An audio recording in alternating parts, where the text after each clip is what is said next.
Good afternoon, Judge Ledwaba. Good afternoon, Chief Justice. How are you, DJP? I'm still feeling good, Chief Justice and members. Thank you. When did you become a judge? I was appointed as a judge of the High Court in November 2005.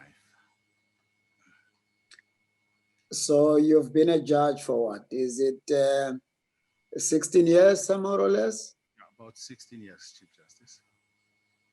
And for how long did you act at the Constitutional Court? It was for 2 terms from January to June 2019. For how many years have you been Deputy Judge President? It's since 2013, it's about 7 years or so.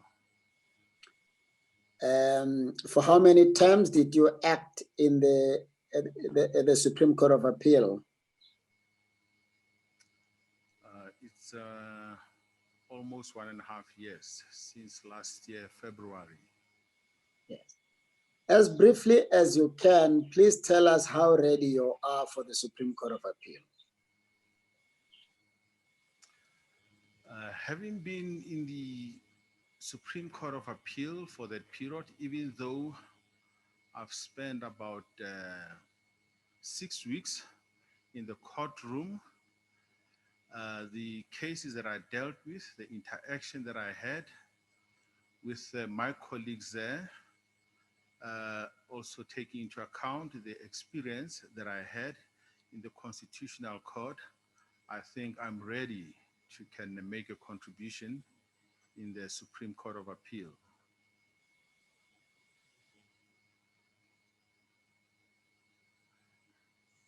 Before I hand over to the President, let me just find out from colleagues, commissioners, who of you would like to put questions to the DJP. You have his CV. There was no need for me to go through much of who he is and what he has done.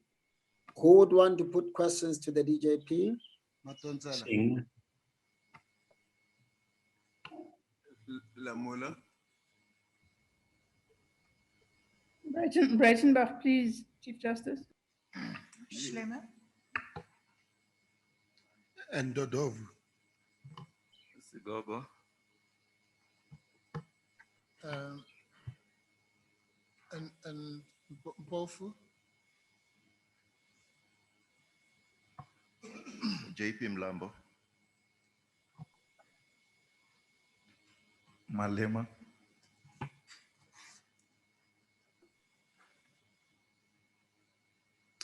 Thank you. President, over to you.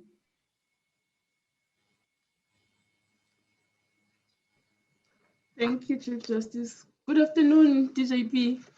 Good afternoon, President. How are you? I'm good. Good. A greater portion of your acting stint has coincided with the COVID lockdown, unfortunately.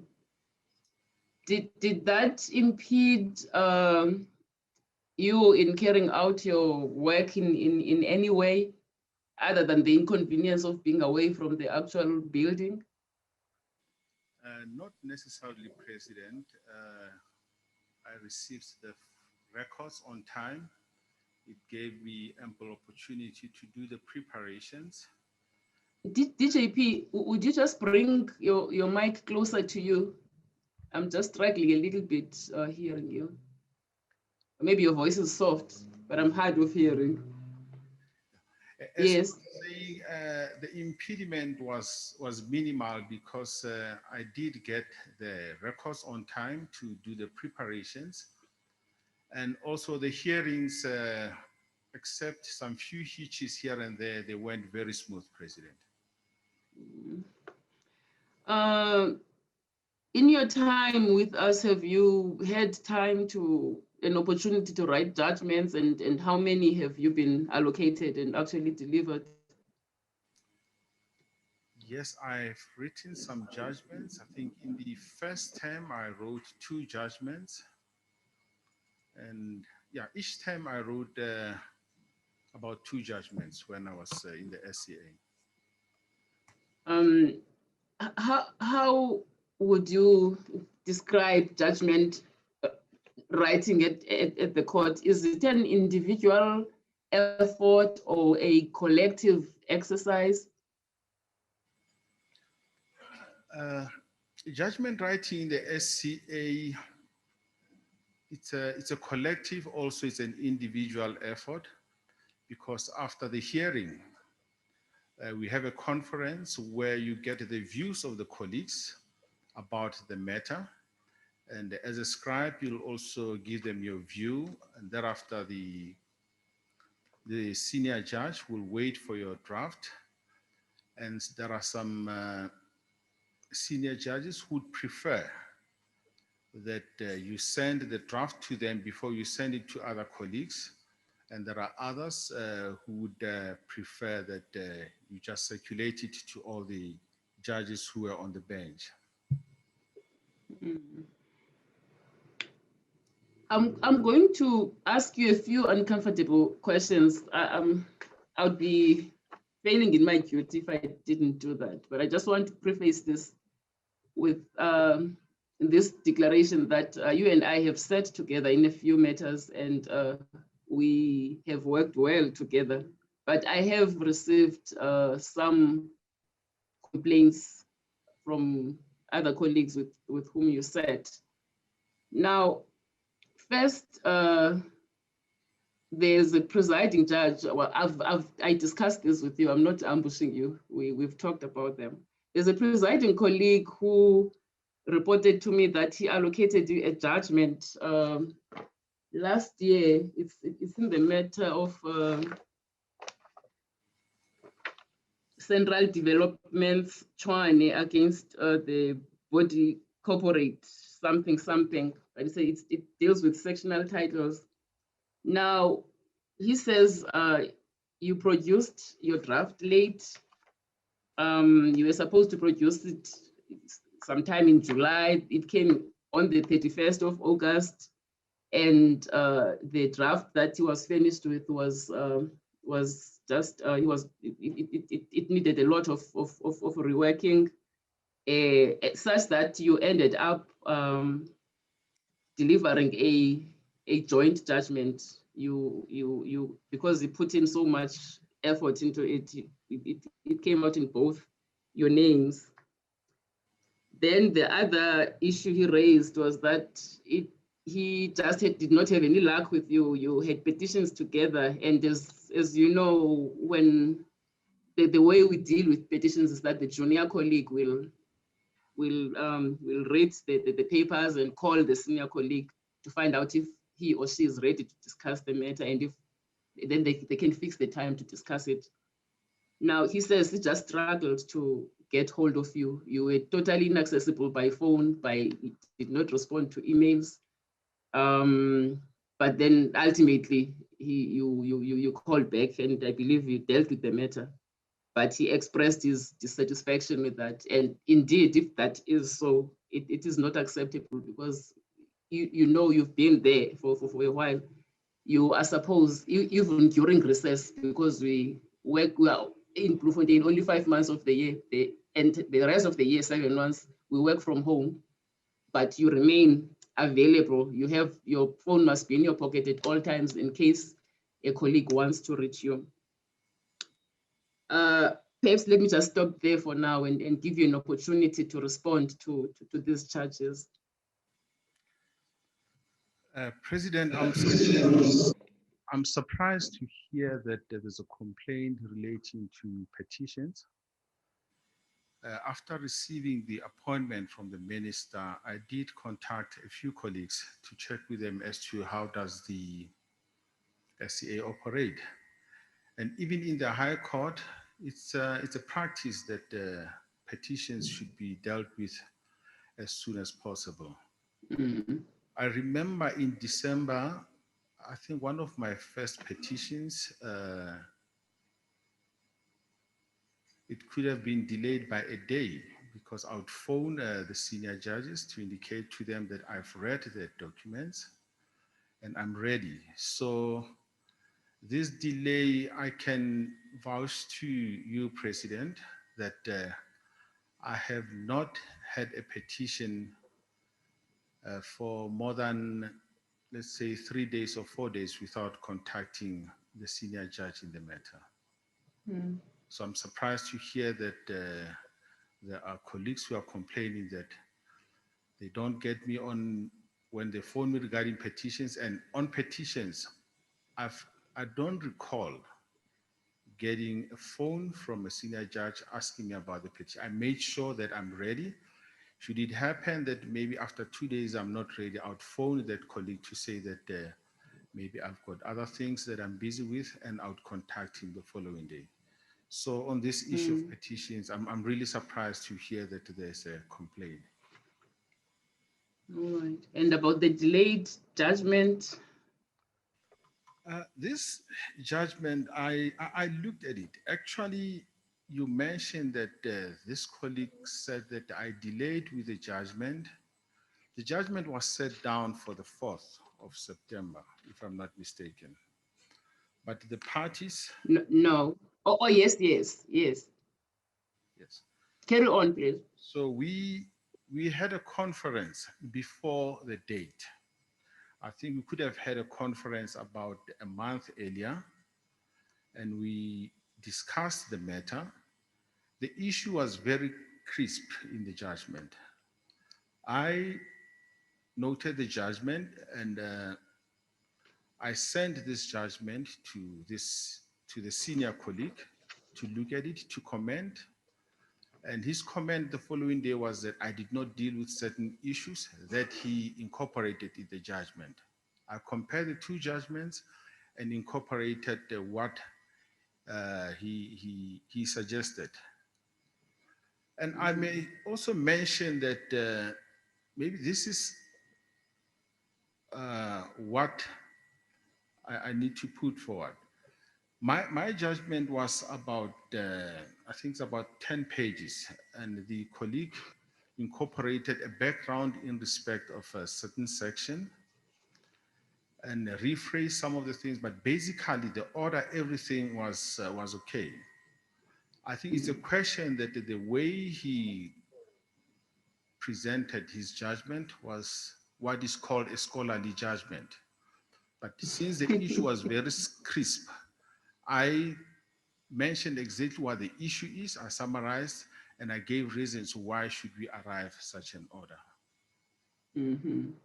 All right. Then there is another matter. It concerns a judgment of yours that was recently overturned by the SCA. And there you presided in a full court matter that involved the business rescue practitioners in respect of certain Gupta companies and certain Mrs. Gupta. It is the case of Knoop and Globa versus Chitali Gupta, you'll remember it. Now, a simple matter on the surface concerned the suspension of the operation of an order pending an urgent appeal. And you gave an order that reversed the automatic suspension of an order and granted leave to execute pending the appeal. This in breach of the explicit terms of Section 18.4 of the Superior Courts Act. Now, the judgment of the SCA overturning your judgment points out that this order had not been asked for, and the other side, the business rescue practitioners, were not even given a hearing. And you relied on one of the earlier judgments, dealing with these statutory provisions, the Clemeza judgment, which is actually an authority against the order that you gave.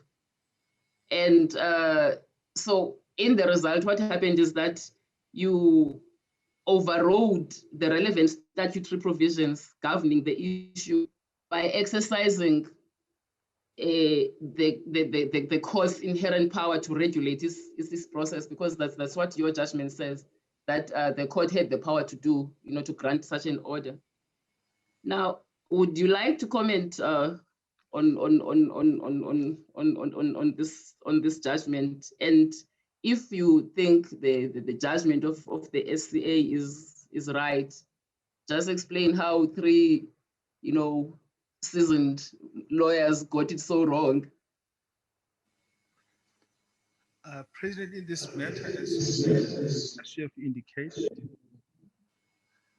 three judges were sitting in the matter, and a colleague of mine wrote the judgment.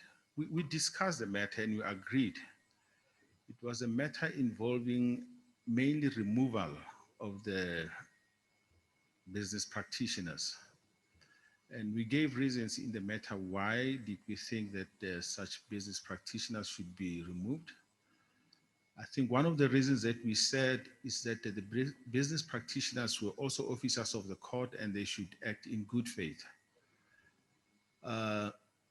We applied our mind, and the decision that we arrived at, we thought it was a right decision. But if the higher court is of the view that we made a mistake in granting an order, because I think when we said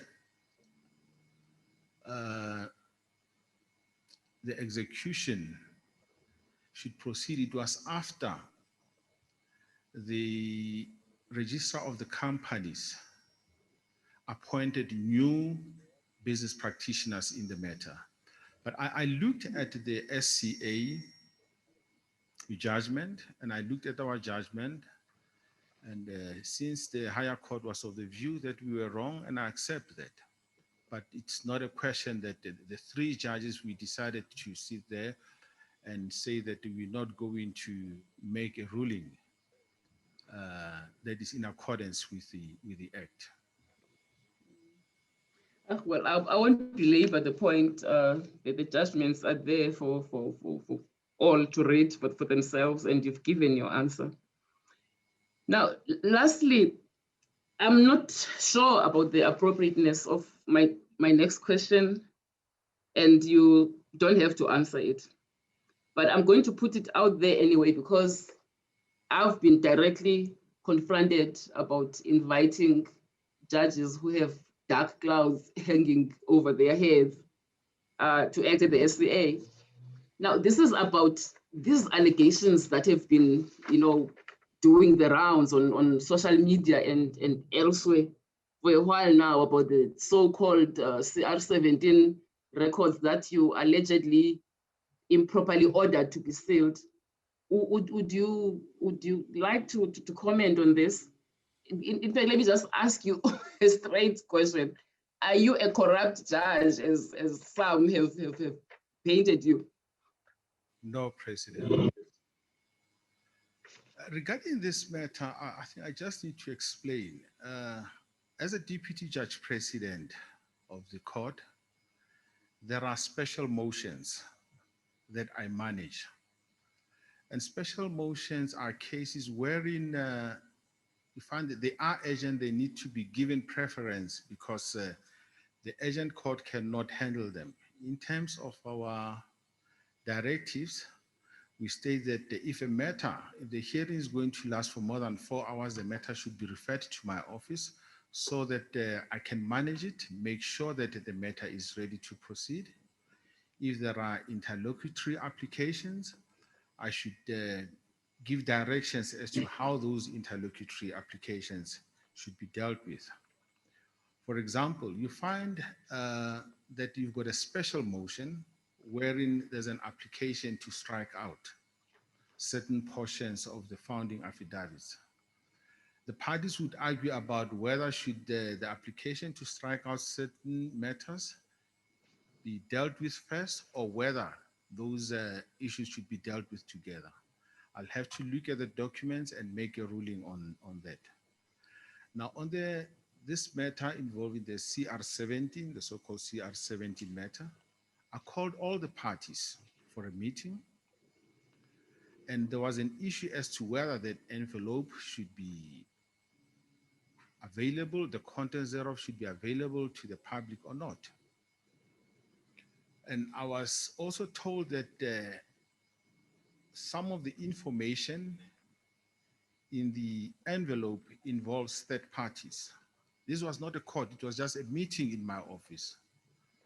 So I ruled that since there's an issue and interest of third parties are involved, I did not even see the contents of that envelope because it was sealed by then. I ruled that if any party is of the view that it should be available to the public, I'm willing to manage the matter and to allocate a date of hearing to the parties so that the matter can be argued in court. And that is a step that the parties took, and the matter has been before the court. I think judgment has now been reserved as to whether the contents should be made available to the public or not. So I fail to understand why there were rumors that I did not make an order that the contents of the envelope should be made available to the parties is because I was protecting my colleagues or I was protecting the president. And that's the extent of your involvement in that matter. That was the extent of my involvement, President. Thank you very much, DJP. Maybe a follow-up. Yeah, just one last question. Do you have any reserve judgments at the SCA? Yes, I think you I've got from no, I mean from other terms, not this term. No, from other terms, I don't have any reserve judgment. All right. Okay. Thank you very much. Thank you, Chief Justice. Thank you, President. Honorable Malema. Thank you, CJ. Good afternoon, Judge. Good afternoon, Commissioner. What is the procedure? The procedure is such that a person can write a letter to you to seal documents without any court hearing, and you seal them, and you want to open them through a court hearing when you have not sealed them through a court hearing.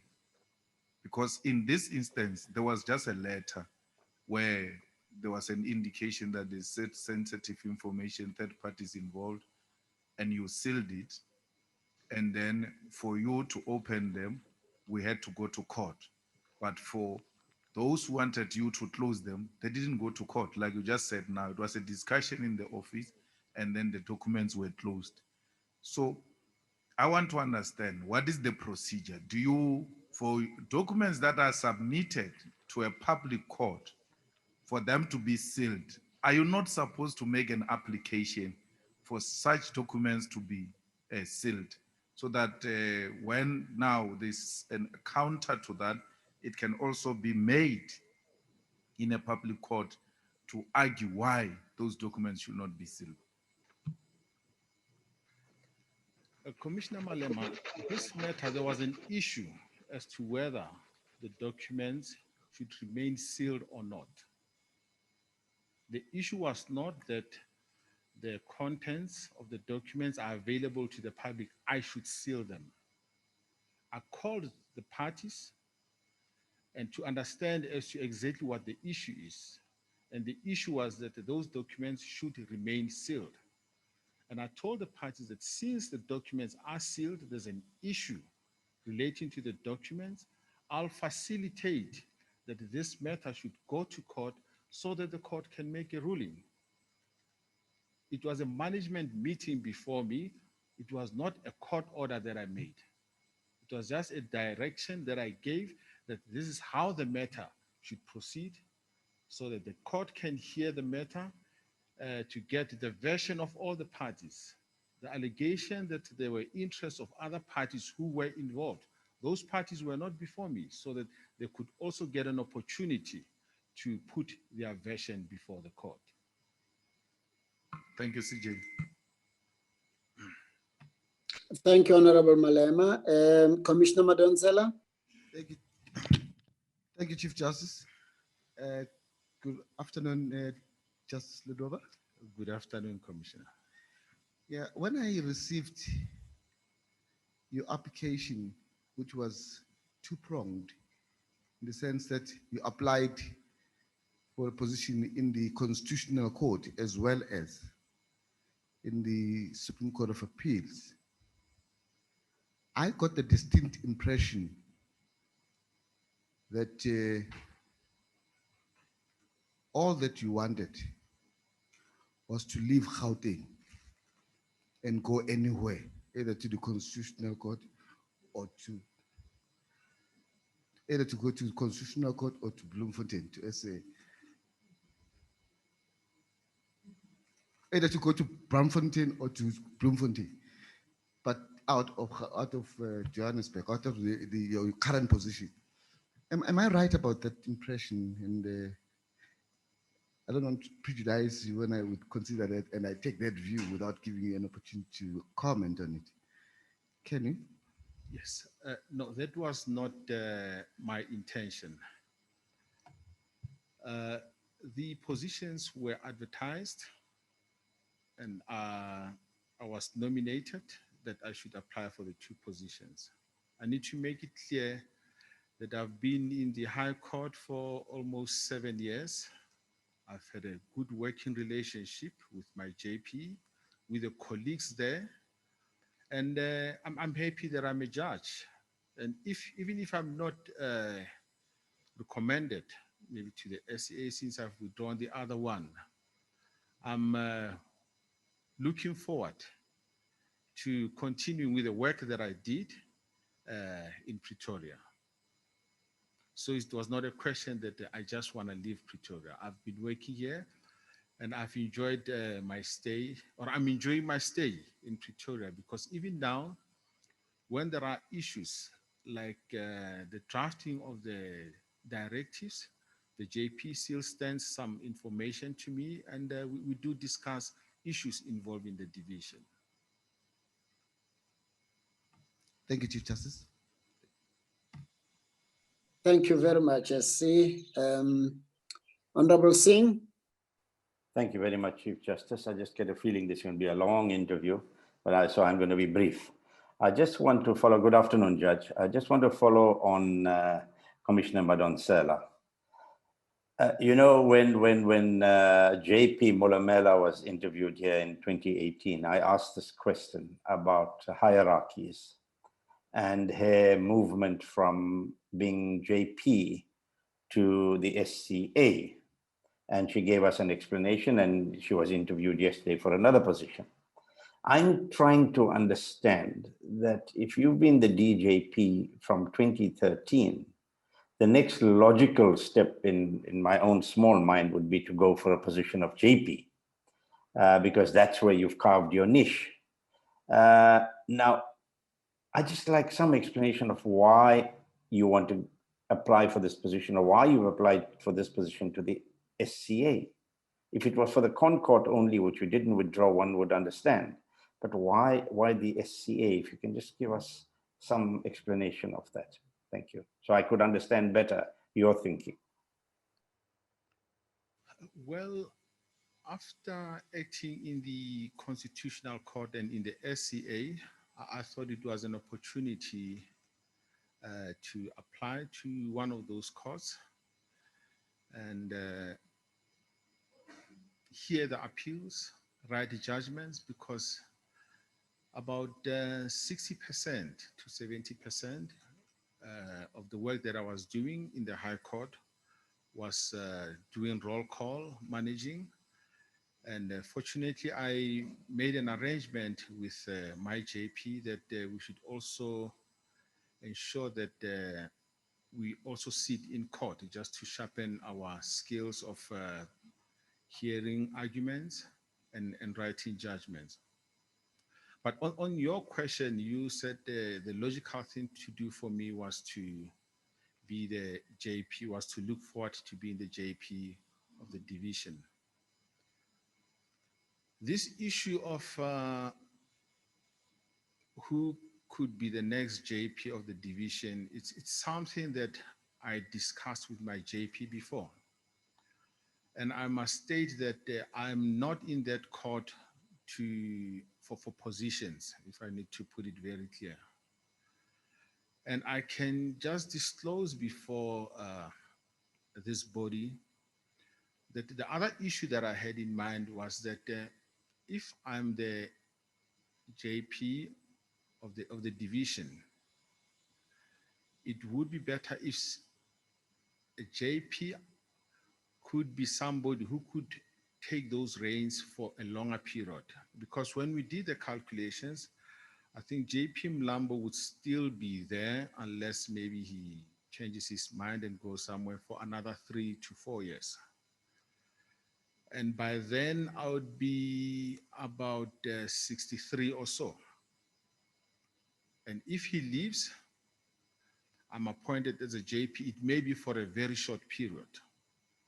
So we discussed this aspect, but we did not finalize it. So it's something that is hanging, but when this opportunity arose, after the nomination and after discussing it with various colleagues, the family, I opted to accept the nomination. I hope I've answered your question. Yes. If not, you can. No, I'll have to accept your reasoning, because it's your thinking and your reasoning. Thank you very much, Chief Justice. Thank you, Honorable Singh. Honorable Minister.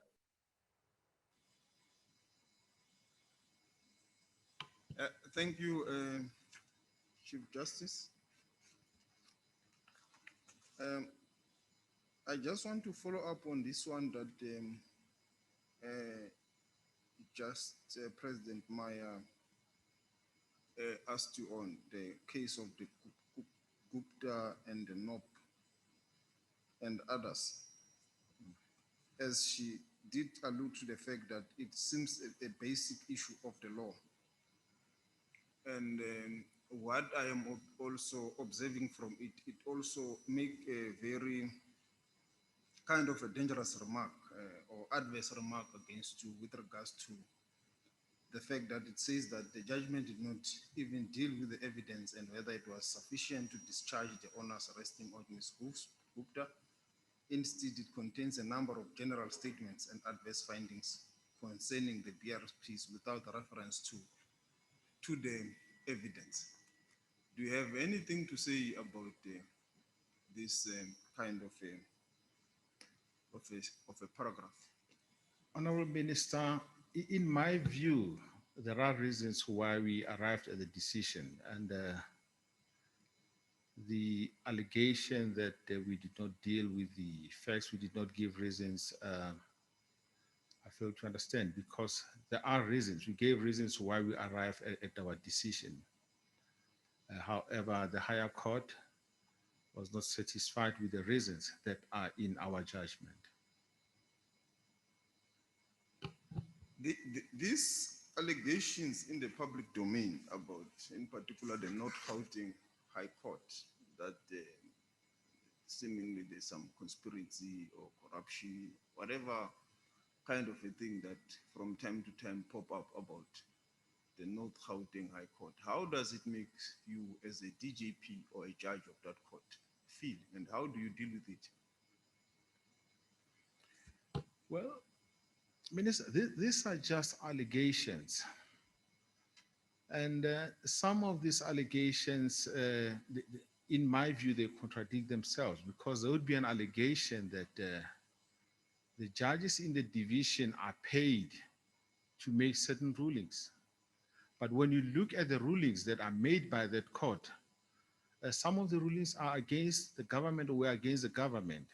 So if indeed judges in the divisions were bribed, all the rulings would have been, or all the orders would have been in favor of the government. So these are just mere allegations that some of the judges received X amount of monies, and while there's no proof. The Chief Justice indicated that if there are complaints, let those complainants file complaints so that these matters can be properly investigated. So on, with your indulgence, CJ, this is my last follow-up on the same issue. Please go ahead, Minister. So failure to have this evidence or issues being processed as a proper complaint, what impact does it have on the rule of law or their job as a DJP or as a judge of the court? Well, to some members of the public, it has got a negative impact.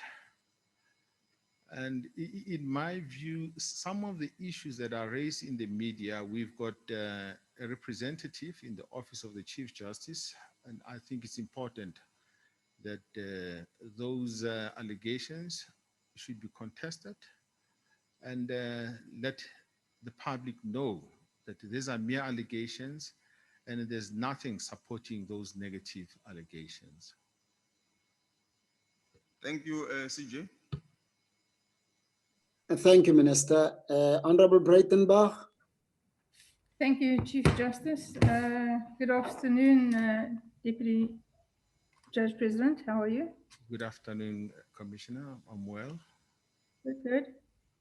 I have one question, Judge Ledwaba. There a marked difference in the success of the use of case lines in the Gauteng High Court on the one hand and in the Gauteng North High Court on the other. Could you just briefly tell us what the reasons for this are? Thank you. Commissioner, I haven't experienced the success of case lines because when the JP introduced them was at the moment when I started in the Constitutional Court, and thereafter I went to the SCA. However, I have had a lot of colleagues and some practitioners saying that they are happy with case line and they think this is something that should continue. But personally, I haven't experienced it. Thank you very much. Prof. I'm covered, CJ. Thank you, Prof. Honorable Dodovu. Thank you, CJ. Afternoon, Justice. Good afternoon, Commissioner Dodovo. I'm aware that you also serve as the chairperson of the Magistrate Commission. Yes. And then last year, you convened all the commissioners, and in my view, propelled by a burning desire to solve two sticky problems. The one problem is training, to ensure that magistrates are trained, but secondly, to investigate matters of misconduct and all of that pertaining to the magistrates. That is good, but I just want you to share with us what is the extent and the magnitude of the problem of this ill discipline where in your areas of operation in the High Court, when you compare that with what is happening at the level of the magistrate courts. Thanks. Thank you, Commissioner Dodovo. In the Magistrates Court, considering the number of magistrates that we've got, it's serious. Even last week, I received a complaint that the orders that were made by the magistrates, especially in respect of maintenance orders, were vague, were not clear, and were causing some confusion. And that to me also confirmed that there's a serious need for training to the magistrates. And there were some matters which have been outstanding for a long time involving magistrates. We've taken a conscious decision as a commission that we need to pursue these matters, and some of the serious matters at the moment, the charge sheet have been, I've signed the charge sheets and the matters will be finalized soon. But there needs to be very serious interventions as far as the conducts of some of the magistrates are concerned, because they taint the whole judiciary if these matters are not attended to and are fixed, because most of the cases are heard in the magistrates court. So there needs to be, there's a serious need that the magistrates court need to be fixed. All right, thank you very much. Thank you, CJ. Just between the two of us, I like how you are cool and measured. Thanks. Thanks for the compliment, the Commissioner Dodo. Commissioner Sigogo. Thank you, JP. CJ. The other issue which I wanted to raise with you has been covered by other commissioners at DJP. Good afternoon. Good afternoon, Commissioner Sigogo. I've seen the comments by the law bodies, and I believe you've seen them. Almost, in fact, all of them have recommended that this commission should consider you appointable. Did you see that? Yes, I was humbled by the comments of different bodies that they recommend that I be appointed. Thank you. Thank you, CJ. Thank you. Thank you, Commissioner Sigogo. Advocate Mpofu.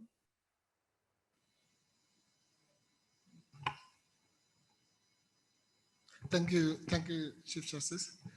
Good afternoon or evening, DJP. Good afternoon, Commissioner Mpofu. Thank you.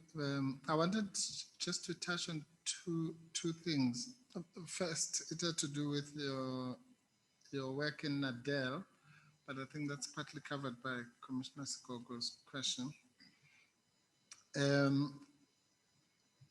The issue that I really want to raise is one that I raised with an earlier candidate, but which I want to raise obviously with more force in your case because it's you are a permanent DJP, and it was that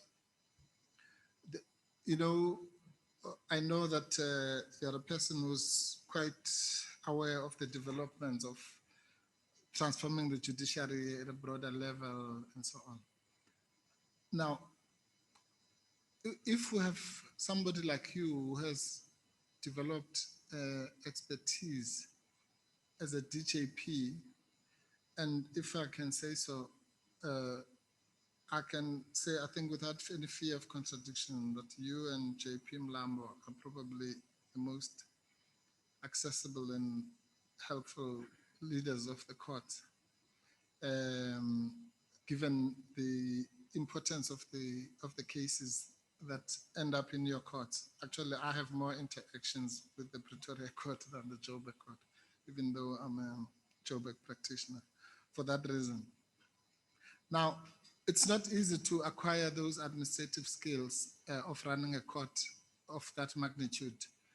And wouldn't it be better if your skills were deployed, maybe not necessarily as a JP, even here, maybe even in another place, but rather than a person who has acquired those skills for almost 10 years at that level, the cold face of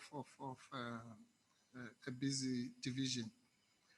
As I was saying to that other candidate, going to become one of the most junior judges in Pretoria, in Bloemfontein. Isn't that a loss to the capacity that we're trying to bring? And I mean, of course, there are personal considerations and development, and you've answered that part. But if you look at the broader picture, is it fair in the context of the capacity building and transformation that we're trying to build, to lose somebody of that caliber who just to go and write judgments? Not that writing judgments is not important. And maybe the administration of this court, I'm not saying it's going to collapse, obviously there'll be other people, but at least there'll be that gap. Did that consideration play any part in your mind when you were weighing these things, apart from the I don't want to say selfish, because that's probably putting it wrongly, but the individual considerations which we all make, obviously. You get the sense of my question? Yes, I do, Commissioner. Yes. Can you satisfy me that that is at least one of the considerations that you made, and then you decided one way or the other, and why? still remember when I was appointed as a DJP of the division.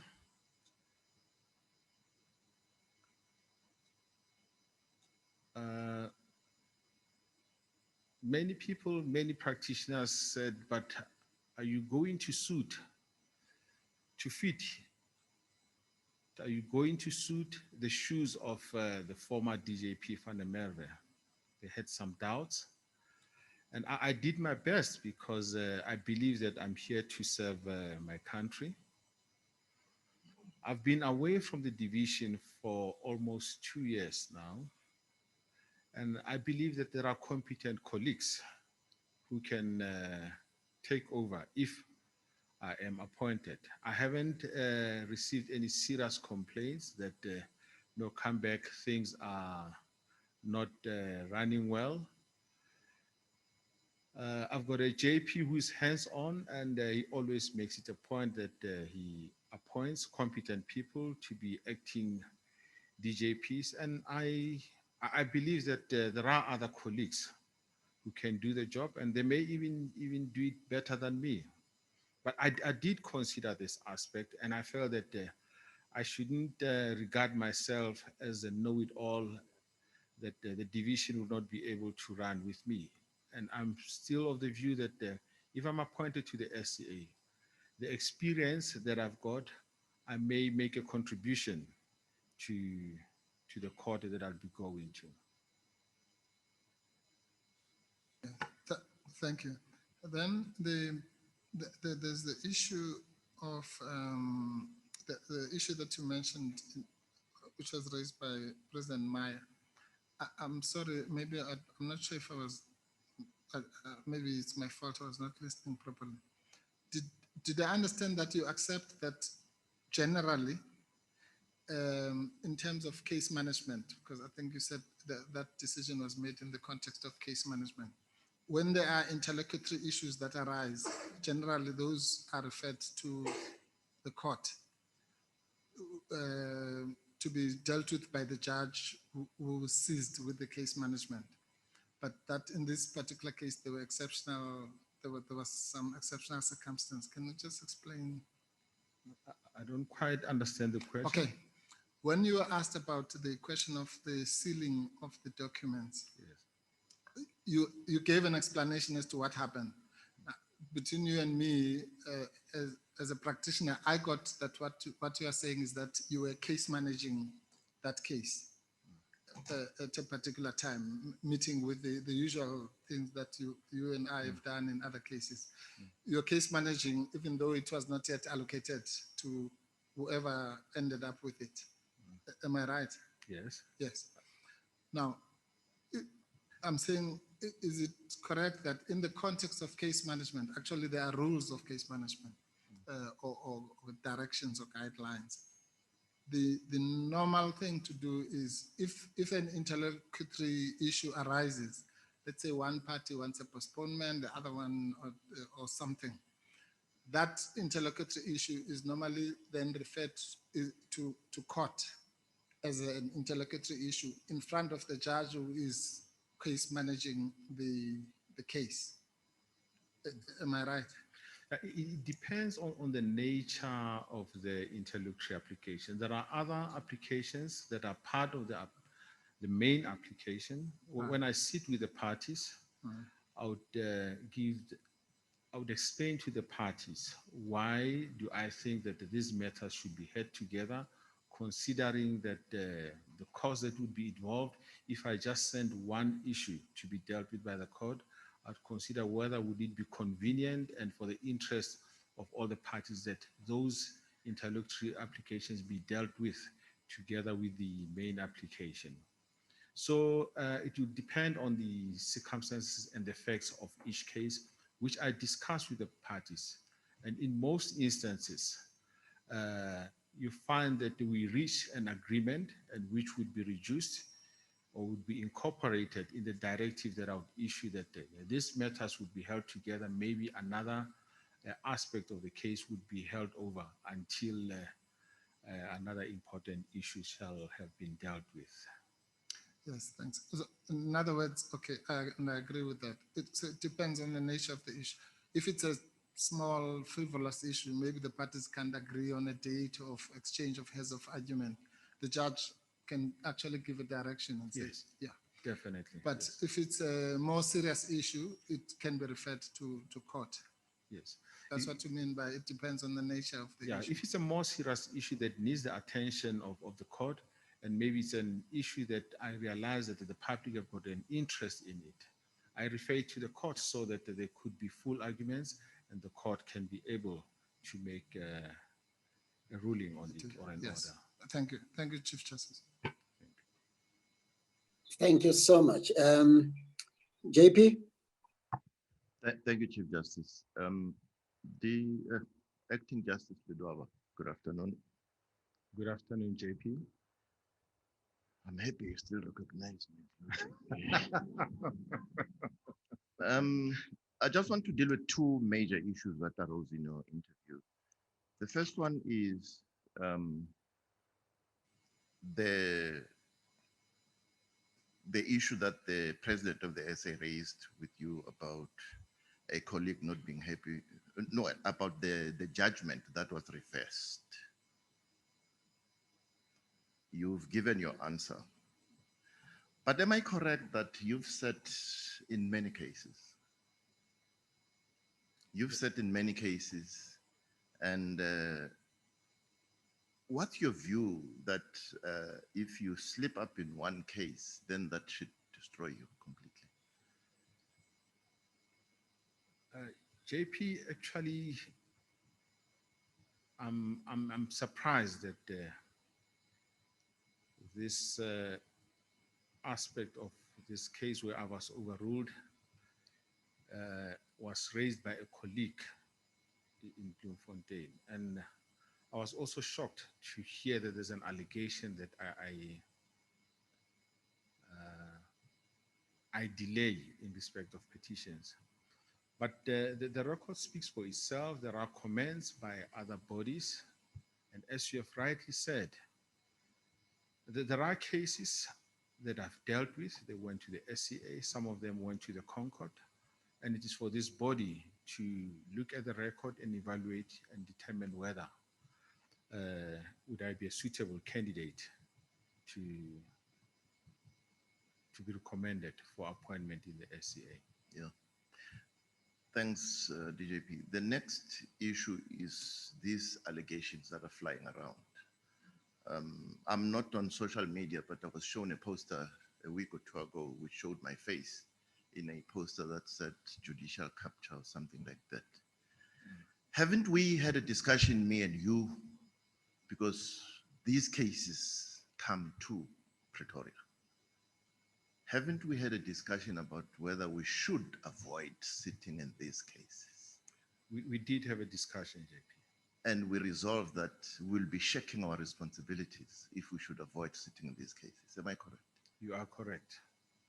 Thank you. As leaders, we discussed that there are certain matters where we need to be part thereof, not to monopolize them, because there are other matters, important matters, that we would discuss and would be allocated to other judges, because there was also a perception that we want to be in the limelight by being in this case. But I think it's our responsibility that these matters, there are matters that deserve to be dealt with by the leadership, especially matters involving the president or senior members of political groups. And this has been happening. It's not something that we've started. The JPs previously would sit in matters in which the public has got an interest, or in matters that involved presidents of the countries. And in fact, I would imagine you're the only JP who allocates work to you. You're only DJP who allocates work to your JP. And it involves those matters. Am I correct? And I'm glad that you comply. On a more serious note, it is because of these allegations that we developed this principle of establishing full courts to hear these matters at first instance, so that you just don't put one judge to deal with these difficult matters. You establish a full court where you have three minds dealing with these things. It's better, isn't it? That's correct, JP. Right. The last issue, CJ, please indulge me. Is it also not correct? I'm just dealing with these issues to say, are you running away from Gauteng or whatever? That when you went to act in the Concord and then you went to act in the SCA, when President Maya approached me to extend your acting stint, I called you for a meeting. And it was not an easy meeting, you remember? I still remember, JP. Because I wanted to find out what's happening. I was expecting you back, isn't it? That's correct. And you expressed your interest very firmly that you've now rekindled your interest in writing and developing jurisprudence. Hence, you've accepted, and if there are posts advertised, you're going to apply. Yes. Thank you, CJ. Thank you, JP. Thank you, JP. Honorable Malema. Thank you, CJ and DJP. The Constitutional Court had some strong remarks to make against the Northern High Court about the language that you use against the PP and the personal cost orders, like it has become fashionable, that if a PP's matter appears before your court, there will be some strong language used, including personal costs. Have you attended to that?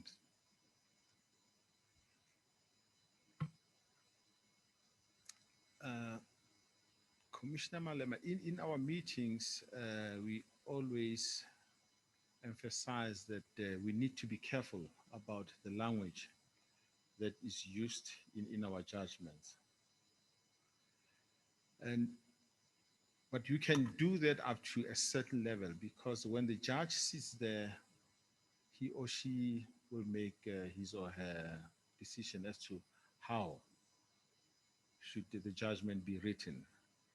And also regarding the personal cost orders, if I remember well, the Constitutional Court confirmed the personal cost order that was made. The majority of the judges there confirmed the personal cost order that was made, or a punitive cost order that was made, because there were reasons why such a cost order was made, and the higher court can only interfere if there was a serious misdirection in respect of such an order. Now, the second point, I'm struggling because I don't know those things of how you guys come to decisions of sealing documents. So you went to the office there, you have a meeting, and then you agree there, you seal documents. And the way you sealed them have actually contributed to this big problem we have, where now you have allowed the rumors to be spread, and senior judges are being implicated, and senior members of society and all of that. Don't you think it could have been handled differently, to a point where it will not suggest that there was something that was hidden by sealing those documents? Because as we speak now, anyone who wants to discredit anyone just throws a name that this one is in the CR17 documents, because it was not argued in a proper public order. I mean, in a public court. I mean, there is an issue now at the Zondo Commission. Malusi Gigaba wants the evidence of his ex-wife to be heard in private, or not to be heard at all. He's being called to come and argue that publicly as to why that evidence should not be heard publicly, or should not be heard at all. That's what we expect the court to do. That when there is someone of the parties who says, no, you can't listen to this part, it must be heard publicly so that there's no impression created that something is being hidden from us. And if that was held in a public court, we wouldn't be where we are, because I think that you should accept that, in my opinion, it was not properly handled. Commissioner Malam, let me put this into proper perspective. I didn't call the parties and say, I'm going to seal these documents. The legal representatives wrote to me and said, we want to have a meeting with you on this issue. That we want the contents to be available to the parties. They couldn't agree. And since they could not agree, I said, this is the issue that needs to be dealt with by the court. But in the meantime,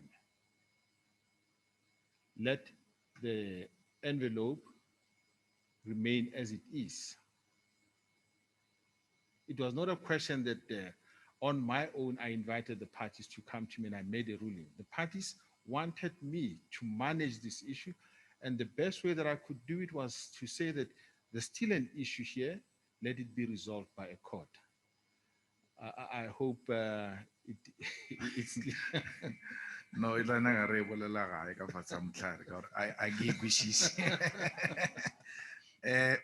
No, now the last point, DJP. We as judges, we don't go out and invite. No, I agree with that one. I agree with that one. You didn't invite those documents.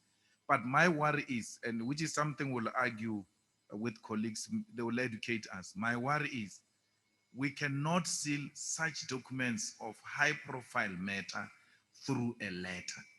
And even the second phase of the court, DJP, there was not going to be a court if we had not intervened. The matter was heard, those issues were, there was no separate process to go and make an application for the documents to be unsealed. If we didn't come in as the EFF and make a fresh application for those documents to be unsealed, which were not party to when they were sealed, then it means those things would have remained sealed, because there was no resolution that said, okay, let's proceed with this part. Then there's going to be part B, where the argument is going to be led on unsealing of documents. So those things were sealed.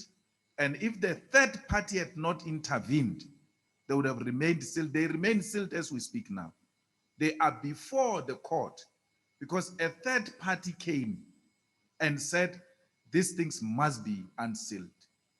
So if we had not come in, they would have remained sealed because there was no outlined process of what's going to happen after sealing them. But it's a debate we'll have, and which I don't think it will cause any harm, because anyway, the matter is before court now and we're awaiting. And the order may go either way. Absolutely. Yes. The last point is on the succession. If you had, because I'm jealous of losing you to a higher court. Look, it is in our nature, and even where we come from, to be humble as you are, that no, the court can run without me, it has been running without me, and all those type of things. The reality of the situation is that since you left there, it's no longer the same, especially the one who acted after you. It's no longer the same. The attitude and how people get to be treated there since you left, it's not the same. So that warmth, that type of cooperation is no longer there. We litigate in that court, you will know, half the time, because that's the seat of the administration of our government. So, and ordinarily, if such a discussion took place between you and JP, and there was that type of brotherhood, perhaps we should have, you should have persuaded JP to be the one that comes here, so that there is a proper succession. Because when you got appointed, at the back of our mind, since I joined this commission, we appoint DJPs with that understanding that if anything happens, they must take over. Now it is the other way around, and I think it was not well considered. I mean, JP can do very well as a member of the Constitutional Court, and you remain there running things and appointing someone else. And sealing. And unsealing. No, you unseal. And you unseal what you have sealed yourself. I understand your comments, Commissioner Malema, and maybe that's something that I'll think about. But at the end of the day, this body will decide as to what should happen with the application that I've brought before you.